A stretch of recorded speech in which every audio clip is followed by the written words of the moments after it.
For all you know, kitang tanan Diyo, pubitang lagi ko ni St. Agustin nga, our heart is restless until it rests. Dinagsitag pangitag kalipay.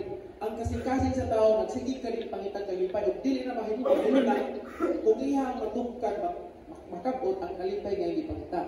Kung walay kalipay ni kalbutana, nga makasatisfy ang kalongin. And there's no other kalipay that we can ever obtain nga incomparable unless we have God. Ang kalipay nga ito makaramdaman sa Ginoo, gikan sa Ginoo ay hingpit nga kalipay. Kaya makita man yung tao nga malipayon, kabisan sa iyang kasakit, mga pagsulay, ubarong siya naligtod. Tungod kaya ang iyahang kalipay, ang Ginoo man. So kung nahigugma ta, kahibawat mo sabot. Kung nahigugma ta, kahibawat manghatag. Kung nahigugma ta, kahibawat mo facilitate ng mga tao. Kung nahigugma ta, kahibawat mo atiman sa itong pamilya. Kung nahigugma ta, kahibawat nga mag-amping sa itong kagaling. Kung nahigugma ta, uno tas kalipay. Kaya bisan pa tayo kalisod, tungod sa gugma, andam tang mudawat kay kahibawat nga ang ato ang reward is not here on earth, but in heaven. Nakuha!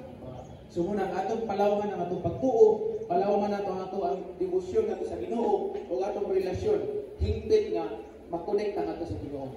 Amen.